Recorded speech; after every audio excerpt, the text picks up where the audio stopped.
بسم الله الرحمن الرحيم لإيلاف قريش إيلافهم رحلة الشتاء والصيف فليعبدوا رب هذا البيت الذي أطعمهم من جوع وآمنهم من خوف صدق الله مولانا العظيم.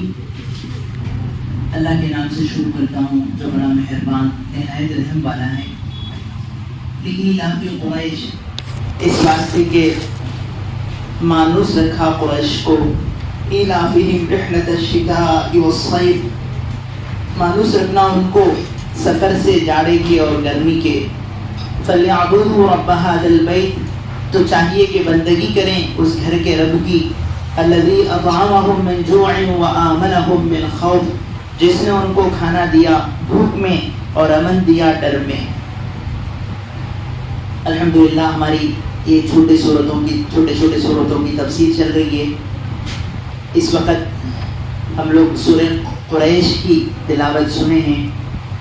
قرآن پاک کی صورتوں میں عام طور پہ جو آخری 10 صورتیں ہم پڑھتے ہیں ان میں سے الم ترا کے بعد اس صورت کا نمبر ہے.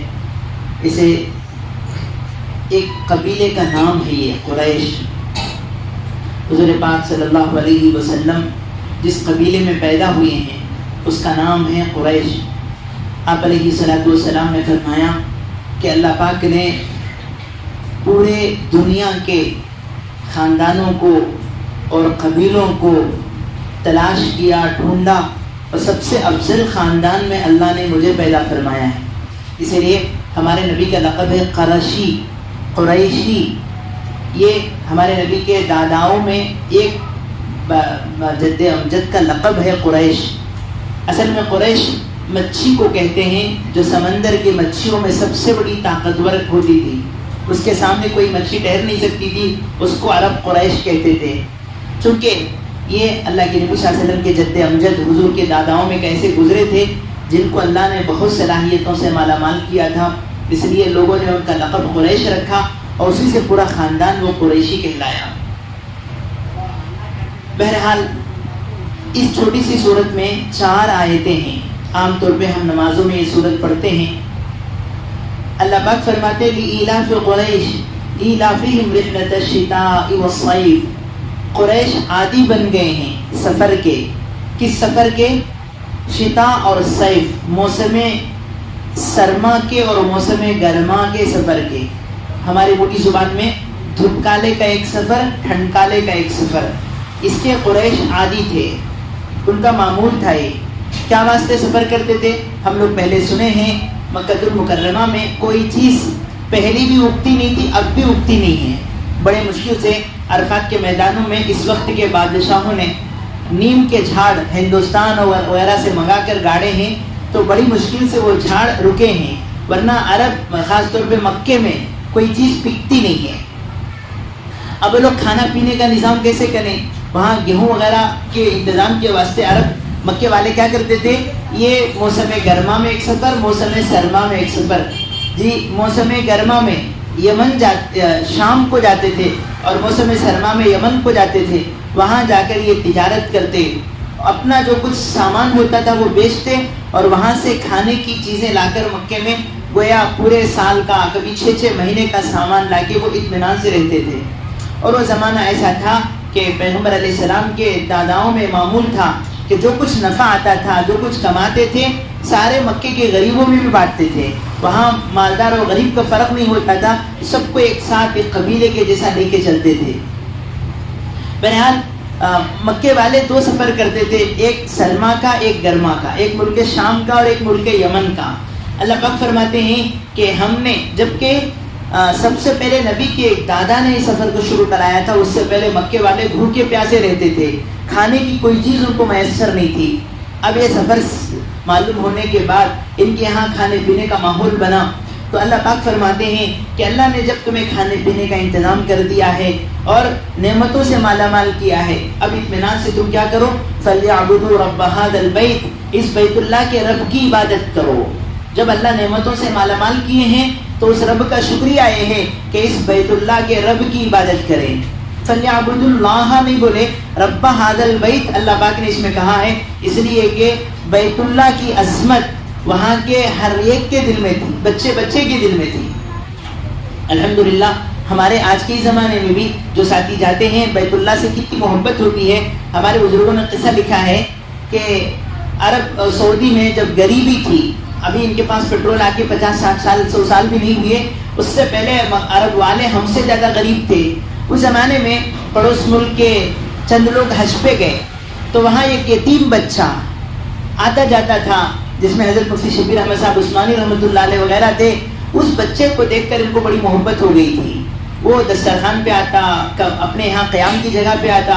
اس بچے کو ایک مرتبہ بات کیے کہ تیرا کیا حال ہے؟ وہ بچہ سنایا کہ میرا باپ نہیں ہے، میں غریب اور یتیم ہوں۔ تو وہ خوش ہو گئے، فرمایا کہ چلو ہمارے ساتھ چلتے ہیں، کیا تمہارے یہاں اگر ہندوستان آیا تو مجھے کیا ملے گا؟ تو انہوں نے سنایا کہ آپ کو ہندوستان میں اچھے چاکلیٹ ملیں گے، اچھے آئس کریم ملیں گے، جو جو ہو سکتا تھا خوب بچوں کو پسند آنے والی چیزیں گنائے۔ تو وہ معصوم سا بچہ، یتیم بچہ، وہ سب سن کے خوش ہو گیا، اچھا یہ سب ملے گا، تب تو تمہارے ساتھ تمہارے ملک کو آنا چاہیے۔ وہ بات میں ایک دم سے ان سے پوچھا، اچھا یہ سب تو تمہارے ملک میں ہے، کیا یہ بھی تمہارے ملک میں ہے؟ کعبۃ اللہ کی طرف اشارہ کر کے وہ بچہ پوچھتا ہے، کیا اللہ کا یہ گھر بھی تمہارے ملک میں ہے؟ چھوٹا سا معصوم سا بچہ۔ تو ان کو رونا آ گیا۔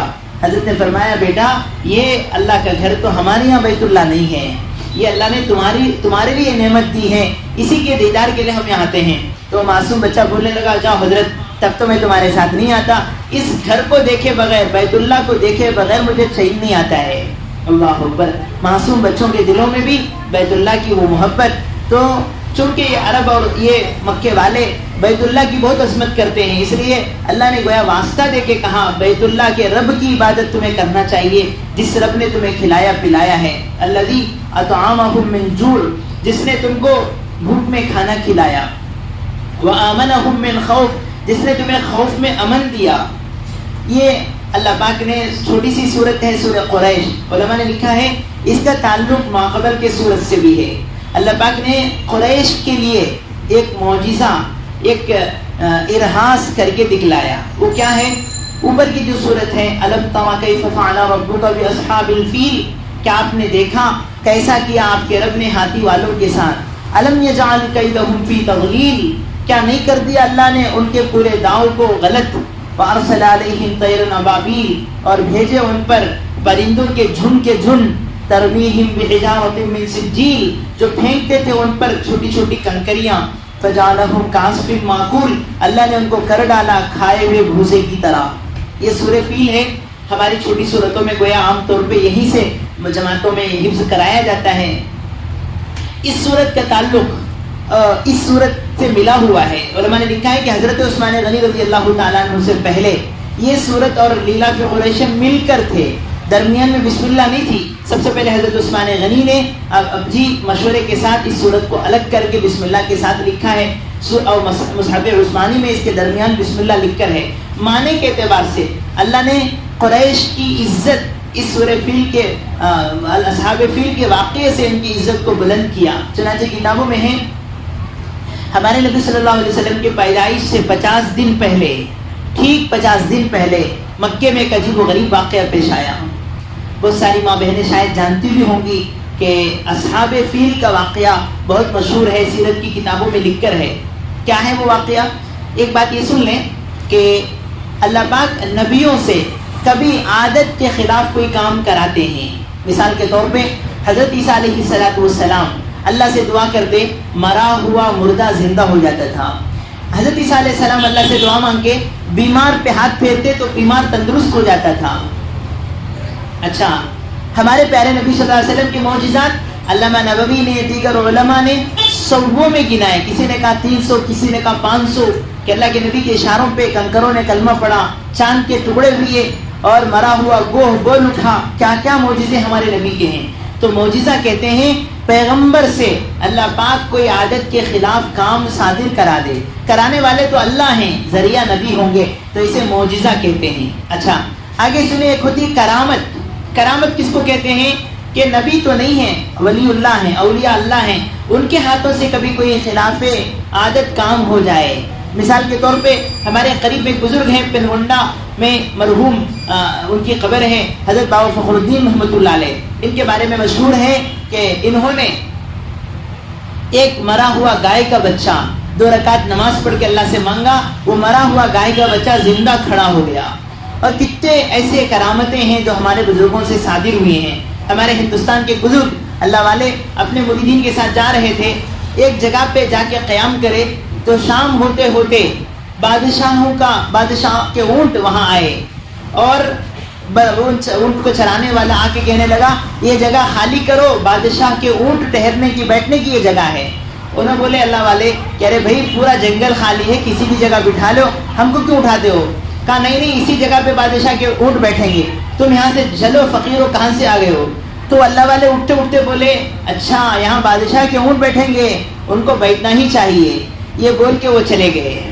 اب جاتے تھے کیا جاتے, صبح میں جب اونٹوں کو چرانے کے واسطے لے جانے کا وقت آیا, اونٹوں کو اٹھا رہے اٹھتے نہیں ہیں, مارے توڑے کیا کیا کرے, لیکن وہ اونٹ بیٹھے کے بیٹھے رہ گئے. اب جا کے بادشاہ کو کارگزاری سنائے کہ اونٹ اٹھتے نہیں ہیں, بیٹھنے کی جگہ بیٹھے ہی رہ گئے ہیں. بادشاہ نے پوچھا کوئی واقعہ ہوا؟ کہا کل کچھ فقیر یہاں آئے تھے, ہم نے ان کو یہاں سے بھگا دیا. ان میں سے کسی نے کچھ کہا ان میں سے ایک جو بڑے تھے انہوں نے کہا یہاں بادشاہ کے بیٹھیں گے, اونٹ بیٹھیں گے, ان کو بیٹھنا ہی چاہیے. ارے اللہ کے بندو, فقیر نہیں تھے, کوئی اللہ والے ہیں, جاؤ ان سے معافی مانگو, جب تک وہ دعا نہیں کریں گے ہمارا مسئلہ حل ہونے والا نہیں ہے. تو یہ خادمین دوڑے اور ڈھونڈتے ڈھونڈتے ان اللہ والوں کو ایک تالاب کے پاس پایا, تو انہوں نے معافی مانگی, درخواست کی کہ حضرت آپ تشریف لائیں, ہمارے اونٹ اٹھتے نہیں ہیں.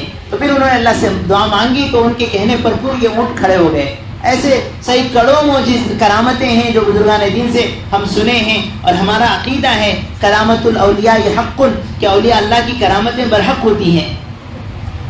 اچھا, ایک نبی سے ہو تو معجزہ, ولی سے ہو تو کرامت.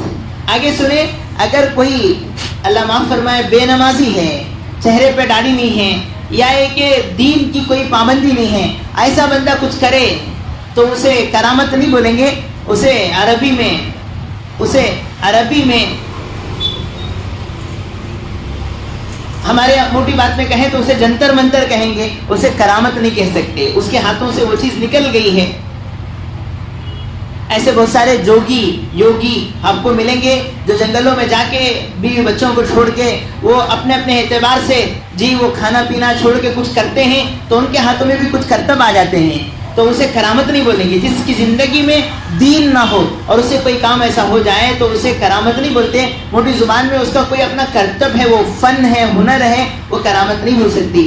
اولیاء اللہ کے ساتھ کرامتیں ہوتی ہیں. اچھا, ایک بات اور سنیں کہ بعض مرتبہ نبی کے آنے سے پہلے اللہ پاک اس علاقے میں کوئی کام کرواتے ہیں جو اللہ کی طرف سے ایک نشانی ہوتی ہے کہ اس سرزمین پہ کوئی مقبول بندے آنے والے ہیں. انہی میں سے اس کو کہتے ہیں ارہاس. چنانچہ مکہ المکرمہ میں ہمارے پیغمبر کے آنے سے پہلے اللہ کی طرف سے ایک عجیب و غریب واقعہ پیش آیا. اس واقعے کی طرف اشارہ ہے. الم تر کیف فعل ربک باصحاب الفیل. آپ نے نہیں دیکھا کہ آپ کے رب نے ہاتھی والوں کے ساتھ کیا معاملہ کیا؟ ہاتھی والوں کے ساتھ کیا معاملہ کیا؟ قصہ مشہور ہے کہ عرب میں ایک بادشاہ گزرا ہے. وہ نجاشی بادشاہ تھا, اس کا ایک گورنر تھا ابرہا, وہ ملک یمن کا گورنر تھا. وہاں اس کی کیپٹل سٹی ہے صنعاء. یہ سوچا کہ یہ سارے لوگ کیوں مکہ جاتے ہیں, کیوں مکے میں جا کے بیت اللہ کا طواف کرتے ہیں, ایسا میں کر دوں کہ یہاں بھی کعبۃ اللہ جیسا ایک روم تیار کر دوں, لوگ اس کا طواف کریں. تو اس نے صنعاء میں, یمن کی کیپٹل سٹی میں, ایک گرجا گھر بنایا. بہت خوبصورت انداز میں اسے تیار کیا, سونے چاندی سے سجایا, بہت اونچا اسے بنایا. علماء کہتے ہیں دیکھنے والے کی ٹوپی نیچے گر جائے, اتنا اونچا بنایا. اس کے بعد اعلان کیا کہ یمن والے کوئی بھی مکہ نہیں جائیں گے, ان کو طواف کرنے کے لیے گھر بنایا گیا ہے. تو عرب تھے, باوجود ہے کہ کفر و شرک تھا, لیکن بیت اللہ کی اتنی محبت تھی, ان کو گوارا نہیں ہوا کہ بیت اللہ سے ہٹ کر کوئی ایسا گھر بنایا جائے. ان کو بڑا غصہ آیا, کسی نے اس میں آگ لگا دی, کوئی بندہ اس میں جا کے گندگی کر دیا. تو ابرہا غصے سے باہر ہو گیا. اس نے کہا کہ اچھا, میرے بنائی ہوئی ایک چیز کے ساتھ ایسا کرتے ہو, یہ تمہارے یہاں کعبۃ اللہ ہے, بیت اللہ ہے, اسی لیے تو ایسا کرتے ہو, چلو میں اسی کو گرا دیتا ہوں. تو یہ بدنصیب انسان ابرہا اپنا ایک لشکر لے کے یمن سے نکلا. لشکر کیا لیا؟ اس زمانے میں عرب حضرات، آج بھی عربوں کے یہاں ہاتھی نہیں ہے، گھوڑا ہے، اونٹ ہے، بکریاں ہیں. ہتھی عربوں کے لیے ایک عجیب چیز ہے، ان کے یہاں ہاتھی کیا ہے ان کو نہیں معلوم ہے. تو وہ ہاتھیوں کا لشکر لے کے نکلا. اب وہ جو نکلا ہے تو راستے میں کچھ قبیلے اس سے مقابلہ کرنے لگے کہ بیت اللہ کو گرانے کے لیے تو جا رہا ہے. تو طاقت تھی اس کے پاس، سب سے جنگ کرتا، کسی کو غلام بنا لیا اور کسی کو قیدی بنا لیا، ساتھ لے کے لا رہا ہے. کئی قبیلے اس سے روکنا چاہے لیکن روک نہیں سکے. وہ آنے لگا. ادھر مکۃ المکرمہ میں اس زمانے میں بیت اللہ کے متولی تھے عبد المطلب، جو ہمارے نبی کے دادا ہیں. بڑے اونچے اخلاق کے مالک تھے عبد المطلب، متولی تھے. حاجیوں کو پانی پلانا، آنے والے حاجیوں کو کھانا کھلانا ان کی عام اخلاق کی عادت تھی. عبد المطلب کے اونٹ تھے جو مکے کے اطراف میں چرتے تھے. ابرہہ جب مکے کے قریب آیا تو اس نے سب سے پہلے عبد المطلب کے اونٹوں کو پکڑ لیا. جب عبد المطلب کو یہ بات معلوم ہوئی تو آپ مکۃ المکرمہ سے نکل کے اس سے بات کرنے کے لیے گئے. کتابوں میں لکھا ہے ابرہہ تخت پہ بیٹھ کے تھا. عبد المطلب جب قریب آئے نبی کے دادا، ان کے چہرے پر وہ جاہ و جلال تھا، وہ نور تھا، اور ایسی ان کے چہرے پہ نورانیت تھی. ابرہہ کھڑا ہو گیا، عبد المطلب کو اس تخت پہ بٹھایا، خود نیچے بیٹھ گیا اور پھر پوچھا بتاؤ کیا بولتے ہو؟ عبد المطلب نے کہا میں نے سنا ہے تم نے میرے اونٹوں کو پکڑ لیا ہے، میرے اونٹ مجھے واپس کر دے. تو ابرہہ ہنسنے لگا. عبد المطلب آپ مسجد کعبۃ اللہ کے متولی ہیں، بڑے آدمی ہیں، میں سمجھا آپ بیت اللہ کے بارے میں کچھ بات کریں گے، آپ اپنے اونٹوں کی بات کرتے ہیں. تو عبد المطلب نے جواب دیا دیکھ بھائی، میں اونٹوں کا مالک ہوں، میری ذمہ داری ہے ان اونٹوں کی حفاظت کر لینا. بیت اللہ کا مالک رب ہے، وہ اللہ ہے، وہ اپنے گھر کی خود حفاظت کر لے گا. تو ابرہہ کہنے لگا تمہارے اس گھر کو آج میرے ہاتھوں سے کوئی نہیں بچا سکتا. یہ بدنصیب اس کی زبان سے نکلا کہ بیت اللہ کو آج میرے ہاتھوں سے کوئی نہیں بچا سکتا. عبد المطلب نے کہا ہمیں بھروسہ ہے بیت اللہ کا مالک اللہ ضرور اسے بچا لے گا. یہ بول کے عبد المطلب اپنے اونٹوں کو لے کے چلے گئے اور آپ نے مکے والوں کو جمع کر کے کہا لوگوں، ابرہہ جس لشکر کے ساتھ آیا ہے ہم مقابلہ نہیں کر سکتے، ایسا کریں ہم اللہ کے پاس جا کے دعا مانگیں گے. سب بیت اللہ کے پاس آئے اور کعبے کے پردے پکڑ کے رو کے اللہ سے مانگے کہ اللہ تیرے گھر کی تو حفاظت فرما. یہ دعا کر کے جب لشکر قریب آنے کا وقت آیا تو وہاں سے سب مکہ خالی کر کے چلے گئے، پہاڑوں میں جا کے رک گئے. کہتے ہیں کہ جب ابرہہ لشکر لے کے نکلا، ہاتھیوں کا لشکر تھا، اس کی جو بڑی ہاتھی تھی درمیان میں اس کا نام تھا محمود نامی ہاتھی. ایک بات علمی اعتبار سے سن لیں، ہاتھی مرد ہے کہ عورت ہے؟ ہاتھی اچھی ہے یا ہاتھی اچھا ہے؟ یہ دونوں لکھنؤ اور دلی والوں کا جھگڑا ہے. لکھنؤ اور دلی والے کوئی اس میں سے کہتے ہیں ہاتھی وہ عورت ہے، اسے ہاتھی اچھی ہے بولنا چاہیے لفظ، کوئی کہتے ہیں نہیں ہاتھی اچھا ہے اسے مذکر لفظ بولنا چاہیے. بہرحال یہ محمود نامی ہاتھی سب سے آگے تھا.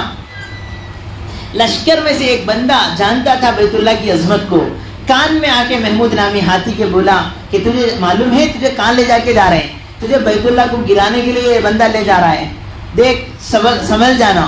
یہ کعبۃ اللہ کے بارے میں دو چار باتیں وہ محمود نامی ہاتھی کے کان میں بول کر وہ بندہ واپس آ گیا. کتابوں میں ہے کہ جب لشکر آگے بڑھنے کے لیے کہا گیا تو محمود نامی ہاتھی آگے جاتا نہیں ہے، سیدھے طرف جاتا ہے، بائیں طرف جاتا ہے، پیچھے جاتا ہے، لیکن جب بیت اللہ کی طرف اسے چلاتے ہیں تو وہ چلنے تیار نہیں ہے. مارا گیا، گرم گرم کڈیوں سے اسے داغا گیا. بے زبان مخلوق ہو کر بھی اس کے دل میں ایسی عظمت تھی. یہ بات بھی سنیں کہ اللہ پاک اچانک کسی کو پکڑتے نہیں، اچانک اللہ کا عذاب نہیں آتا، اللہ موقع دیتے ہیں، ڈھیل دیتے ہیں، سنبھلنے کے اللہ پاک کی طرف سے چانس ملتے ہیں. کبھی بھی ایسا نہیں ہوتا کہ کوئی گناہ ہو گیا فوراً اللہ پکڑ لیا، ایسا نہیں ہوتا. اللہ پاک بچنے کے راستے خود اللہ دیتے ہیں. اگر یہ سب کے باوجود بھی کوئی اپنی نصیب خراب کر لے تو اس کی قسمت کی بات ہے. تو اللہ پاک نے اشارہ کیا جب یہ ہاتھی دائیں بائیں پیچھے جاتا ہے، آگے جاتا نہیں ہے تو کچھ تو بھی ہے. تو یہ بدنصیب اگر سمجھتا واپس آتا تو بہت اچھا تھا، لیکن یہ سمجھا نہیں. آج بھی مکے کے قریب ایک وادی کا نام ہے وادی محصب. یہ جگہ وہ جگہ ہے جہاں ابرہہ کے ہاتھی بیٹھ گئے تھے، آگے جانے تیار نہیں تھے، لیکن اس نے زبردستی ان کو اٹھایا اور آگے لے کے گیا. اس کا پلان یہ تھا کہ بیت اللہ کو